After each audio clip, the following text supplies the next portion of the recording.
Morning, everyone. Rose McInerney, WS Real Talk. It's a sleepy morning today as I drag through 30 movies in 30 days. Today is day 26 of movies, and I will be reviewing a movie called Seberg. It's based on the true story of Jean Seberg.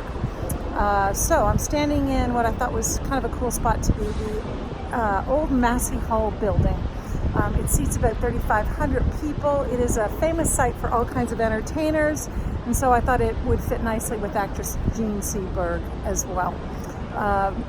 People that have performed here, everyone from Dizzy Gillespie and Charlie Parker and Jazz Age to Funeral, paying last respects for King George.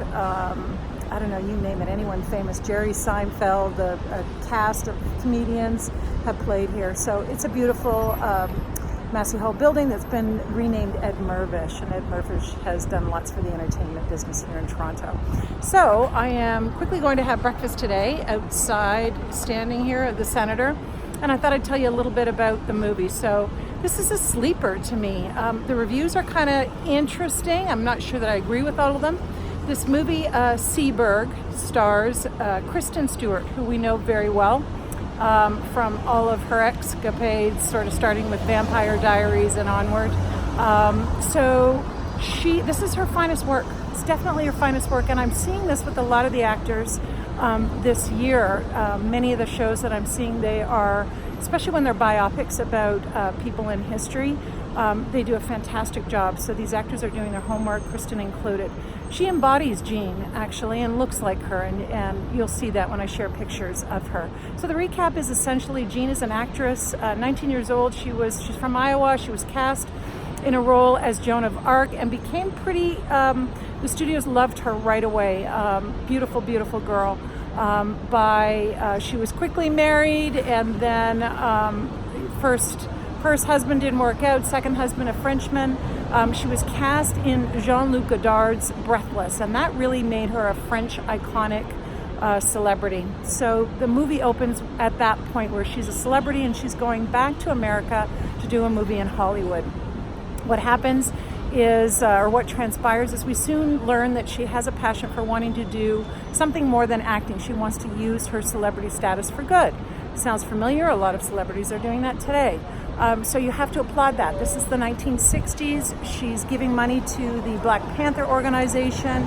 She meets one of the leaders on the plane, a gentleman by the name of Hakim, and we see what transpires. So she gets herself into some predicaments, and this is the time, unfortunately, of Hoover and the crackdown of manipulating and using Hollywood and the movies and stars and making sure they all stay in order. So the president's not happy, the CIA, FBI are not happy, and they set about trying to discredit her so that she can't use this celebrity status in a positive way.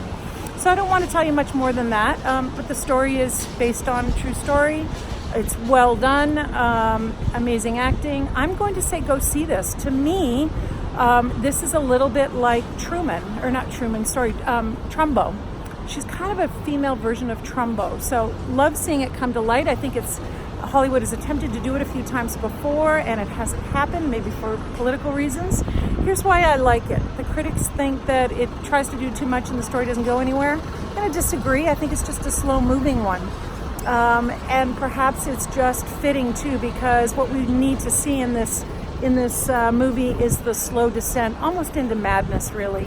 She's second-guessing herself. Her phones are being tapped, and she's being followed and harassed, and it's all true. And even, by the end of it, you see that Jack, one of the FBI agents, he's a fictitious one in this case, gives her a case file. He steals a case file just to show her that, yes, you're not crazy.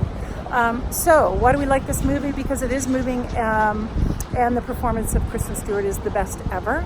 Number two, I really like this one because it is timely. What is happening with Hollywood and our movies? Are they being used? Is there propaganda? And I'm going to say yes. We see it in Hollywood, and while some of it is good because there's social justice stuff happening, and I'm in favor of that always, I think you have to be very careful about the use of art in that way.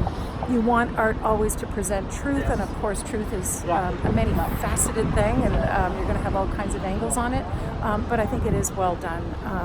and super, super timely. Number 3, why else did I like it? It's a feature about a woman in history that we don't know. So it's a revisionist history piece. It's pretty true to life in terms of how the story unfolds on screen. So I'm going to give it a thumb and a half. Not quite 2 thumbs up because I think there are some holes, but definitely going to recommend. Have a great day, everyone. If you agree or disagree, love to hear from you, and we'll see you tomorrow. Bye for now.